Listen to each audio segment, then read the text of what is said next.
அஸ்கர் நுஸ்ரத், நாங்கள் ஒரு முக்கியமான விஷயம் பேச போகிறோம். என்ன காரணம் அப்படின்னு சொன்னால், நிறைய பேர் நினைச்ச மாதிரி பேசிகிட்டு இருக்காங்க இந்த மெட்ரோ பஸ் சம்மந்தமாக. இலங்கையில் பழக்கப்பட்டதெல்லாம் பழைய டாட்டா பஸ், இல்லாட்டி புகையை கக்கி கொண்டு ஓடுற பஸ்ஸு, ஏறி போய் ஃபுட்போட்டில் தொங்கிட்டு போகணும், கண்டக்டரை சொல்ல தாங்கல. ஆனால் இந்த மெட்ரோ பஸ்ஸை இந்த கவர்மெண்ட் இப்போ இறக்குமதி செஞ்சுக்கிறாங்க, நூற்றுக்கணக்கான பஸ்ஸை.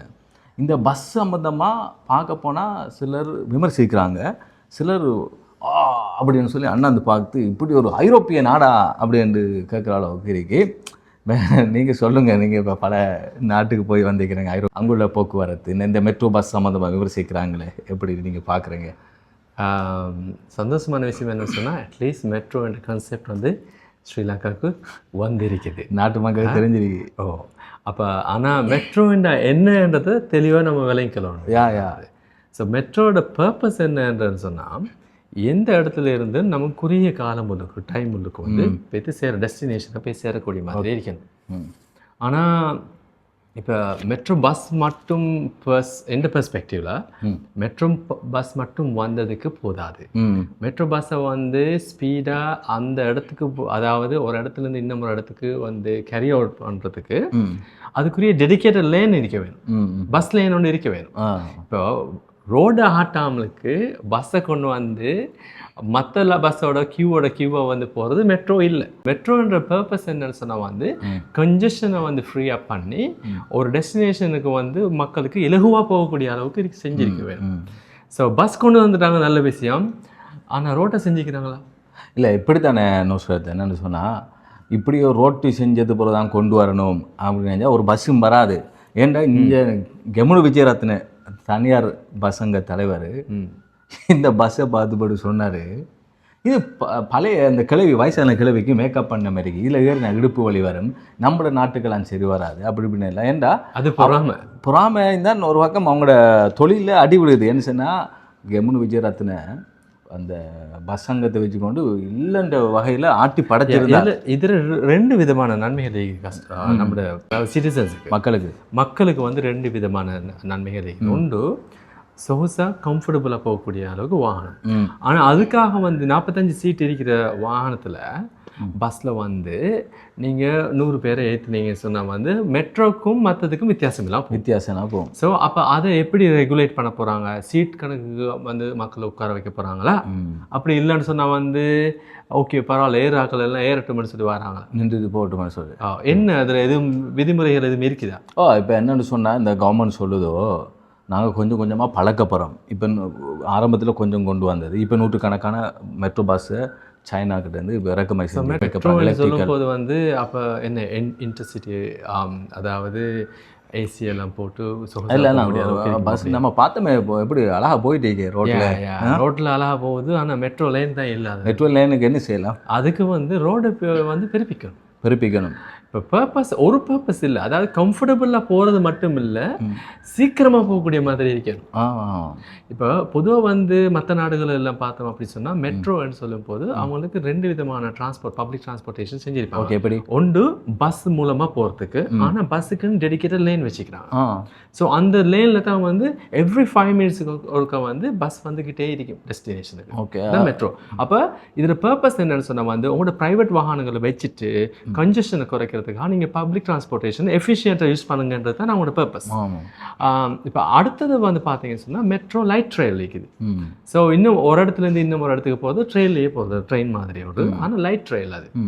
ஸோ அது காஸ்ட்டும் வந்து மிச்சம் குறைவாக இருக்கும். இப்போ மெல்பர்னை பொறுத்தவரையில் பார்த்தீங்க அப்படின்னு சொன்னால், மெல்பர்னில் வந்து சிட்டி ஏரியா உள்ளுக்கும் ஒரே ஒரு 3 காட் நினைக்கிறேன், ரயில் காட் வந்து ஓடிக்கிட்டே இருக்கும், 3 விட கூடுதலாக தான் இருக்கும், ஓடிக்கிட்டே இருக்கும். ஆனால் அதில் எந்த டைமில் நீங்கள் ஹாப் இன் ஹாப் அவுட் ஆகலாம், ஃப்ரீ ஆஃப் சார்ஜ். சிட்டியில் இருந்து இப்போ உதாரணமாக அதே விஷயத்தை நமக்கு இங்கே பம்பலப்பிட்டியிலேருந்து கொல்பேட்டியிலேருந்து கலாம்போ ஃபோர்ட் ஏரியாவிலேருந்து அந்த ஏரியாவுக்கு ஃபுல்லாக நம்ம ஒரு வண்டியை அதாவது இப்போ லைட் ட்ரெயின் இருக்கும் போது வந்து அதுக்கு 4-5 பொட்டி இருக்கும். ஒரு ட்ரெயினாக இருந்ததுக்கு 4-5 கம்பார்ட்மெண்ட்ஸ் இருக்குது. அப்போ அந்த கம்பார்ட்மெண்ட்ஸ் ஈச் அண்ட் எவ்ரி கம்பார்ட்மெண்ட்டில் ஒரு 30, 40, 50, 60 பேர் போகக்கூடிய மாதிரியே இருக்கும். ஸோ பட் அது ஃப்ரீ ஆஃப் சார்ஜ். நம்ம ஃப்ரீ ஆஃப் சார்ஜ் கேட்கல, அட்லீஸ்ட் வந்து அதுக்குரிய இன்ஃப்ராஸ்ட்ரக்சரையும் டெவலப் பண்ணணும்ன்றது இது நல்ல ஒரு இனிஷியேட்டிவ். மெட்ரோ பஸ் கொண்டு வந்திருக்கிறது வந்து நல்ல இனிஷியேட்டிவ். அப்படி தான் பொறாமையில் வந்து பப்ளிக் டிரான்ஸ்போர்ட்டேஷன் அதாவது பப்ளிக் டிரான்ஸ்போர்ட்டேஷன் இம்ப்ரூவ் ஆகும் போது ப்ரைவேட் செக்டர்லேருந்து கொஞ்சம் மடை அடிக்க தான் செய்வாங்க. என்ன சொல்கிறீங்க? ஆமாம், கரெக்டாக என்னென்னுச்சுன்னா மெட்ரோ பஸ்ஸு வரதுக்கு முந்தி நமக்கு அந்த சப்ஜெக்டை தெரியாது. உண்மைக்கு அந்த சப்ஜெக்ட் எங்கே இப்படியெல்லாம் நடக்குமா நாட்டில், இப்படி இதெல்லாம் வருமா, பழைய பஸ்ஸை இன்னமும் அந்த என்ன டீசலுக்கு மண்ணெண்ணெயை ஊற்றிட்டு ஓரளவுக்கு தான் டெவலப் ஆகிட்டு இருந்துச்சு. நாலேருந்து டெவலப் ஆகல, இப்படி தான் டெவலப் ஆனாங்க. இப்போ நிறைய பேர் என்னென்னா நம்மளோட நாட்டில் இருக்கிற அந்த பொது போக்குவரத்து அந்த பஸ்ஸில் ட்ராவல் பண்ண முடியாமக்கு சைக்கிள் போக இயலாமக்கு தான் ப்ரைவேட் காரை அவங்களோட சொந்த வெஹிக்கிளை வெளியில் எடுத்துகிட்டு வராங்க. அதால் நிறைய கொழும்பு போன்ற இந்த நகரங்களை அந்த ஆஃபீஸ் டைமில் ஸ்கூல் டைமில் எல்லாம் சூப்பர் டிராஃபிக்காக இருக்கும். ஒரு 5 நிமிஷத்துக்கு பயணத்துக்கு 1 hour எடுக்கும். அதுக்கு முதல் காரணம் வந்து நீங்கள் மெட்ரோ இல்லை என்னத்தை கொண்டு வந்தாலும் இந்த பிரச்சனை சால்வ் ஆகாது. ரோட் இன்ஃப்ராஸ்ட்ரக்சரை டெவலப் பண்ண காட்டி. அடுத்தது வந்து இந்த இன்டர்சிட்டி லிமிட் ஏரியா இருக்குது தானே, அதுக்கு வந்து பப்ளிக் டிரான்ஸ்போர்ட்டேஷனை வந்து இன்னும் என்ஹான்ஸ் பண்ண வேணும். ஸோ லைட் ட்ரெயில் ஒன்று இன்ட்ரடியூஸ் பண்ண வேணும் முக்கியமாக. ப்ளஸ் வந்து பஸ்ஸுக்குன்னு வேற ஒரு டெடிகேட்டட் லேன் ஒன்று இருக்கணும். ஆனால் அந்த டெடிகேட்டட் லேனை வந்து டெடிகேட்டட் லேன்னா எந்த பஸ்ஸுக்கு சொல்கிறீங்க? மெட்ரோ பஸ்ஸுக்கு. மெட்ரோ பஸ்ஸுக்கு. அப்போ மற்ற பஸ்ஸும் போகணும். இந்த பஸ் போடாண்டு தானே நாங்கள் சொல்கிறோம். இல்லை, இப்போ பிரச்சனை என்னன்னு சொன்னால் வந்து 300 பஸ்ஸை வச்சு 1000 பஸ்ஸை நீங்கள் ரீப்ளேஸ் பண்ணுறதுக்கு இயலாது. இல்லை, இப்போ அது கொஞ்சம் கொண்டாடுவோம். கொண்டு வரதுக்கு முதல்ல நீங்கள் என்ன பண்ணணும்னு சொன்னால், முதலாவது நீங்கள் ரோடு இன்ஃப்ராஸ்ட்ரக்சரை டெவலப் பண்ணணும். ஒரு அட்லீஸ்ட் வந்து ஒரு டிரெக்ஷனில் வந்து 4 லேன் இருக்க வேணும். 3 லேன் வந்து ப்ரைவேட் இதுக்கு போகிறதுக்கும் 1 லேன் வந்து டெடிகேட்டட் லேன் ஒன்று இருக்க வேணும் பப்ளிக் டிரான்ஸ்போர்ட்டேஷனுக்கு. ப்ளஸ் வந்து இன்டர்சிட்டிகளுக்கு ஒரு லைட் ட்ரெயில் சிஸ்டம் ஒன்றும் வர வேணும். அது லாஸ்ட் டைம் வந்து அந்த ஜப்பான் வந்து நமக்கு செய்து வந்தாங்களே. ஆமாம், எல்லாரும் சேர்ந்து குழப்பிட்டாங்க. இப்போ என்னென்னா இனி எப்படியோ நம்ம பேசி அப்படி இப்படி இருந்தாங்கிறத விட இனி என்ன செய்யணும் அப்படிங்கிறத பற்றி தான் பேசுகிறீங்க. யாரும் குழப்பினாங்கன்னா ஒன்றும் செய்யலை. அது உண்மை தான். ஆனால் இவங்களுக்கு இன்னும் ஒரு இனிஷியேட்டிவ் எடுக்கலாம். அவங்களோட பேசி அதே லைட் ட்ரெயில ஆல்ரெடி அரவாசி இன்ஃப்ராஸ்ட்ரக்சர் பில்ட் பண்ணியிருந்தாங்க. ஸோ அதை திருப்பியும் ஆக்டிவேட் பண்ணுறதுக்கு ஏழும். இப்போ டெடிகேஷன் வேணும். இப்போ மெட்ரோ பஸ், இப்போ இதில் நான் இன்னும் மெட்ரோ பஸ்ஸில் போகலை, நம்ம சொந்த வெஹிக்கிளில் போகிறதால போகலை. இந்த மெட்ரோ பஸ்ஸு இன்னும் கூடுதலாக வந்துச்சுன்னு சொன்னால் நம்ம பர்சனல் வாகனத்தை வெளியெல்லாம் கொண்டு வர தேவையில்லை. அழகாக போய் அழகாக தூங்கிட்டு நிம்மதியாக தூங்கி குறிப்பிட்ட இடத்துல இறங்கியாச்சு வந்தாச்சு. இப்போ உங்களுக்கும் நான் கேட்குற விஷயம் என்னென்னா, இந்த பழைய பஸ் இருக்கு. ஆனால் இன்னும் ஒரு விஷயம், நீங்கள் அந்த காரணத்துக்கு வரதுக்கு முதல்ல நீங்கள் உங்களோட அந்த கனவு நிறைவேறதுக்கு வந்து இன்னும் 50 வருஷம் போகும்ன்றது நினைக்கிறேன். அந்த லைன் எல்லாம் இது பண்ணுறது ஏன்னு சொன்னால் வந்து நீங்கள் நிம்மதியாக போய் திருந்துட்டு வர அளவுக்கு வந்து பஸ் இம்ப்ரூவ்மெண்ட்ஸ் இல்லை. அதாவது மெட்ரோவிலேருந்து நீங்கள் இப்போ உதாரணமாக கிளம்ப 4 வந்து மெஜஸ்டிக் சிட்டி கிட்ட நீங்கள் இறங்குறீங்க அப்படின்னு சொன்னால், அவடத்துல இறங்கி இன்னும் ஒரு டெஸ்டினேஷனுக்கு போகிறீங்க அப்படின்னா அவடத்துல இருந்து உங்களுக்கு இன்னும் ஒரு மெட்ரோ ஒன்று இருக்காது. ஸோ அந்த பஸ் சிஸ்டம் வந்து இன்னும் கம்ப்ளீட்டாக வந்து அந்த ரூட்டிங் இல்லை. அதாவது நார்மல் பஸ் சிஸ்டம் இருக்கலாம், பட் மெட்ரோ இன்னும் இல்லை. So it's gonna take time. நீங்கள் சொன்ன மாதிரி அந்த டிராஃபிக் பிளாக் அது இதெல்லாம் குறைக்கிறேன்னு சொன்னால் இன்னும் கொஞ்சம் காலம் போகும். ரோட்டை அகட்டணும், அதே போல் பழைய சிஸ்டத்தை கொஞ்சம் கொஞ்சமாக அப்படியோ நீக்கிட்டு திடீர்னு இல்லாமல் செய்யலை. அந்த ஃபெசிலிட்டி இல்லை.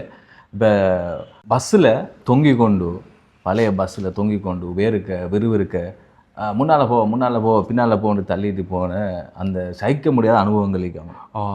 தாராளமாக இருக்குது. முதலாவது பிரச்சனை வந்து எங்களுக்கு அப்புறம் இருந்த ஞாபகம் இருக்குது. அந்த ஆஃபீஸ் டைமில் வர அந்த நெருக்கடி இருக்குது. அதில் இடுக்கிக்கிட்டு முட்டிக்கிட்டு போக வேண்டிய சந்தர்ப்பங்கள் தான். ஃபுட்போர்ட்டில் தொங்கிக்கிட்டு போக முடியாது. அதே மாதிரி சிலவங்க வந்து அதில் ஃபுட்போர்ட்டில் இருந்து நிறைய பேர் ஆக்சிடென்டான சரித்திரங்கள் விழுந்து.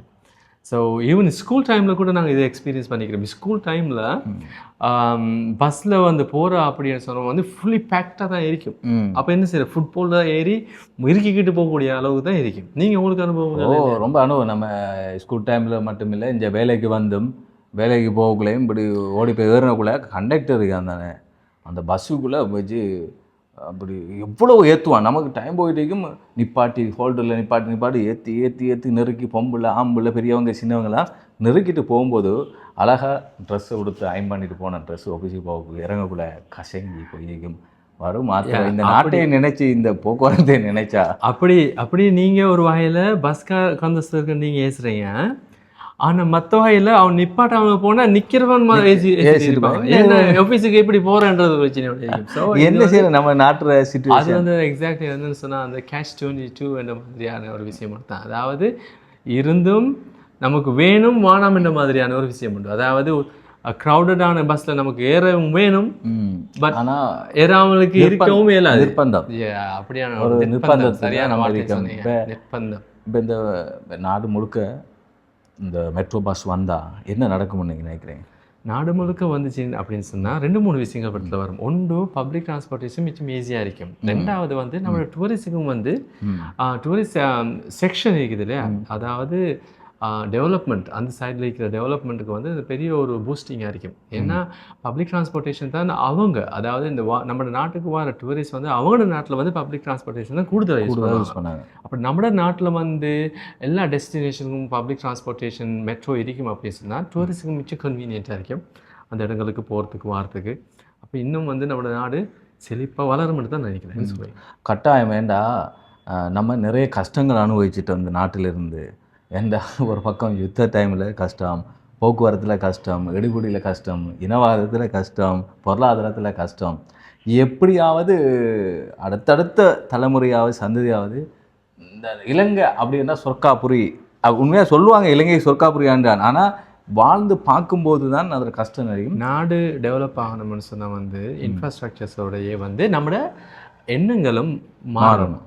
உதாரணமாக வந்து நேற்று ஒரு இன்சிடென்ட் ஒன்று நடந்துச்சு. என்னென்னு சொன்னால், நான் அதாவது இப்போ வாகனங்களில் போகும்போது, டிராஃபிக் டைமில் போகும்போது, இப்போ ஸ்பெஷல் ஃபோர்ஸஸால் வந்து எல்லா இடத்துலையும் வந்து செக் பண்ணுறாங்க. அடிக்கடி நம்ம நாட்டை க்ளீனாக வச்சுக்கொள்ளணுன்றதுக்காக அது மாதிரி செக்அப் ஒன்று பண்ணுறாங்க. நல்ல விஷயம், நல்ல சூப்பர், வெளிநாட்டவங்க பாராட்டுறாங்க. ஸோ அப்போ அதில் வந்து சேஃப்டி அண்ட் இம்ப்ரூவ்மெண்ட்ஸ் வந்து இருக்குது. ஆயுதங்கள் அது இதுக்கு அடுத்து கொண்டு போய்த்து மக்களை வந்து இது பண்ணுற விஷயங்கள் அது எல்லாத்தையும் கண்ட்ரோல் பண்ணுறதுக்கு இது பண்ணுறாங்க. அப்போ சேஃப்டி ஒரு வகையில் ஒரு பக்கத்தில் வந்து இம்ப்ரூவ் ஆகிக்கிட்டு வருது. இன்னும் வகையில் வந்து பார்த்தீங்கன்னு சொன்னால் டிரான்ஸ்போர்ட்டேஷன் இப்போ இம்ப்ரூவ் பண்ணிட்டு வராங்க. அவங்க கொஞ்சம் திங்க் பண்ணுறாங்க. பட் இந்த ரோட் விஷயம் வந்து இப்போ கிட்டத்தட்ட 50 ஆண்டுகளாக வந்து இருக்கிற பிரச்சனை தான் இது. இப்போ இதை என்ன செய்ய வேணும்னு சொன்னால் அது சீக்கிரமாக செய்யணும் டெவலப்மெண்ட். அதாவது ஒரு 6 month 1 year நோட்டீஸ் ஒன்று கொடுக்க வேணும் எல்லாருக்கும். வந்து இந்த ரோடை அகற்றுறதுக்கு உங்களோட பிஸ்னஸ் உங்களோட இடங்களை வந்து நீங்கள் அதுக்கேற்ற மாதிரி ஆயத்தப்படுத்திக் கொள்ள வேணும்னு சொல்லி. ஏன்னா அரவாசி பில்டிங்ஸ் வந்து ரோட்டை நோக்கி தான் இருக்குது. அப்போ அதை எக்ஸ்பேண்ட் பண்ண வேணும் அப்படின்னு சொன்னால் வந்து அவங்களோட பில்டிங்ஸ் எல்லாத்தையும் உடைக்க வேண்டிய சூழ்நிலைகள் வரும். ஆனால் பிஸ்னஸ் என்ற வகையில் வந்து அவங்களுக்கு லொஸ்ட் ஒன்று அடிக்கும். ஆனால் நாடு என்ற வகையில் முன்னேற்றத்துக்கு வந்து அது பெரிய ஒரு நிற்க கட்டாயம். நீங்கள் சொன்னது போல் மக்களுடைய எண்ணங்களை மாற்றம் வேணும்னு சொன்னால் ரோட்டை டெவலப் பண்ணணும், இந்த பெருசாக்கணும் அப்படின்னு சொன்னால் அகலப்படுத்தணும் அப்படின்னு சொன்னோன்னே வந்துட்டு நான் தரமாட்டேன் எந்த முடியாது அப்படி இப்படின்னு சொல்லி நின்றா அகட்டையிலாது. அதோட நாங்கள் கவர்மெண்ட்டை புரட்டுவோம், ஆட்சியெல்லாம் புரட்டுவோம் அப்படின்ட்டு நிற்பாங்க. ஆனால் என்ன செய்யணும்னு சொன்னால் மக்கள் நம்ம நாடு என்று நீங்கள் சொன்ன மாதிரி நாட்டில் போக்குவரத்து சிறப்பாக இருந்தால் தான் பொருளாதாரம் விருத்தி அடையும், எல்லாத்துக்கும் லேசாக அடைக்கும். அப்போ இதெல்லாமே நினைச்சு மக்கள் ஒத்துழைக்கணும். நமக்கு வந்து சிங்கப்பூர் மாதிரி நம்ம நாடு இருக்கணும்ன்ற எண்ணம் மட்டும் இருந்தால் போதாது, ஒத்துழைக்கணும். அதுக்கு நம்ம சப்போர்ட் பண்ணணும். அப்போ அப்படி சப்போர்ட் பண்ணுறது சொன்னால் நம்மளோட இடம் என்றாலும் அதை கொடுக்கணும். கொஞ்சம் ஓகே பிரச்சனை எல்லாம் எடுங்க. ஏன்னா அதில் வந்து 2 பெனிஃபிட் இருக்குது. ஒன்று ஆஃப்கோர்ஸ் அவங்களோட லேண்ட்லேருந்து ஒரு துண்டு போகத்தான் செய்யும். ஆனால் 2வது வந்து அந்த இடத்துக்கு மோஸ்கூணும் அந்த அது பெருமதியே கூடிரும். ஓ அப்சல்யூட்லி. ஏன்னா இப்போ நீங்கள் அப்போ சிங்கப்பூர் மாதிரி ஒரு நாட்டில் ஸ்ரீலங்காவில் இருக்கிறீங்க, என்ன சொல்றீங்க? ஆமாம், நம்மளே நினைச்சு பெருமைப்படுவோம். நம்ம அந்த ரோட்டால போகக்குள்ள நமக்கு இல்லைன்னு சொன்னாலும் பிள்ளைகளுக்கு வந்து நல்லா இருக்கு, நல்ல ஒரு ரொம்ப பெருமைப்படுவோம். அப்போ இந்த கவர்மெண்ட் நிறைய சிஸ்டத்தை கொண்டு வரோம். இந்த மெட்ரோ பஸ் அவங்க சொல்கிறாங்க, நீங்கள் எப்படி எதிர்த்தாலும் நீங்கள் என்ன பேசினாலும் நாங்கள் கொண்டு வருவோம். அதுக்கப்புறமா நீங்கள் எங்களை பற்றி எப்படி பேசுவீங்க, நல்லா பேசுவீங்க, பேசுங்க. இப்போ நாங்கள் கொழும்புல கொண்டு வந்துக்கிறோம், அங்கே கொண்டு வந்துக்கிறோம், இங்கே கொண்டு வர்றோம், கண்டிக்கு யாழ்ப்பாணத்துக்கெல்லாம் நாங்கள் அடுத்தடுத்து இதில் பஸ்ஸை விஸ்தரிப்போம் அப்படின்னு சொல்கிறாங்க. அது உண்மையிலே நல்ல ஒரு திட்டம் நல்ல. அது அதே மாதிரி இப்போ பஸ் திட்டத்தோட நான் ஆரம்பத்தில் பேசின மாதிரி இந்த ரோட் திட்டத்தையும் அவங்க ரோட்டையும் செஞ்சால் தான் இன்னும் நல்லா இருக்கும். பஸ்ஸில் உண்மையாக அந்த பஸ் ரோட்டால் பார்க்கக்குள்ள அழகாக இருக்கு. நான் வரும்போது 2-3 பஸ் போகி மற்ற பஸ்ஸையும் விட இதையும் ஒப்பிட்டு பார்க்கக்குள்ள ரொம்ப அழகாக ஃபீல் பண்ண நமக்கு மைண்டுக்கு ரொம்ப நல்லா இருக்கு. நல்லதுதான். ஆனால் நீங்கள் அதை விட நல்லா ஃபீல் பண்ணுவீங்க இந்த 1000 ஹோன் சத்தம்.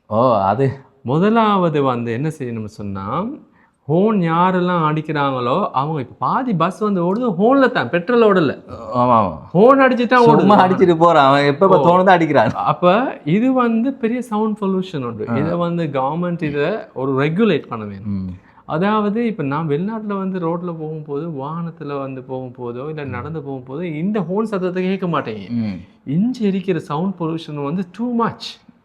அதாவது என்ஜின்ல இருந்து வர சத்தத்தை ஒரு பக்கம், ஹோன்ஸ்ல இருந்து வர சத்தம் எக்கச்சக்கமானது. நமக்கு அறியாத மாதிரி பக்கத்தில் வந்து முட்டை போறாம அடிக்கிறாடி. அப்போ என்ன செய்ய வேணும்னு சொன்னால் வந்து இந்த கார், வாகனம், மோட்டர் பைக், பஸ்ல இருந்து ஹோன் அடிக்கிறத நிப்பாட்டணும்.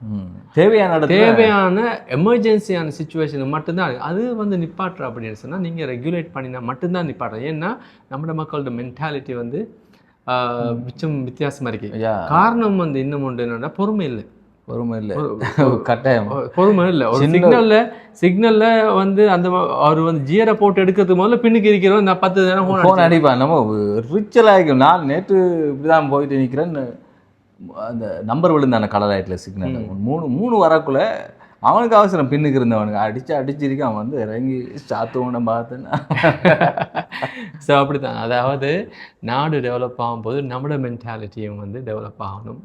நம்மளோட மனநிலைகளும் வந்து அதுக்கேற்ற மாதிரி சீராகணும்னு சொல்லுங்க. கட்டாயம். என்ன பொறுத்தவரை நுஸ்ரத், அரசாங்கம் இப்படியான விஷயங்களை கொண்டு வரக்குள்ள ஒத்துழைக்கணும். மக்களுடைய மனநிலையில் மாற்றங்கள் வரணும், ஒத்துழைக்கணும்.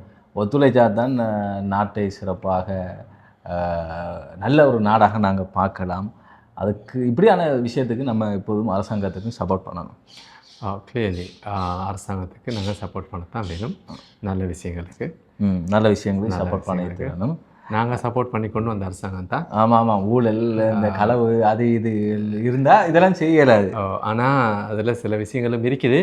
அப்போல்லாம் டிவிலையும் பஸ்லையும் வாரம் என்று சொன்னவங்க இப்போ V8ல வந்துக்கிட்டு இருக்கிறாங்க. சரி, அந்த மாதிரி டெவலப் ஆகக்குள்ள நம்மளும் போவோம் தானே. V8ல நம்ம போகிறது வேறு விஷயம். ஆனால் வந்து நம்ம எலெக்ட் பண்ணின மினிஸ்டர் சரி அப்படிதான் பேசுறது சரியான, அப்படிதான் பேசுவோம்.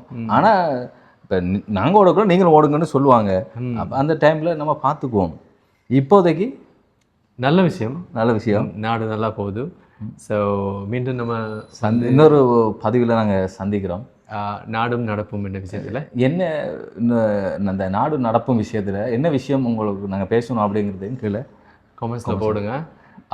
நாங்கள் அதாவது முரணாக சொல்லியிருந்தோம்னா அதையும் நீங்கள் அதை கரெக்ட் பண்ணுங்கள்.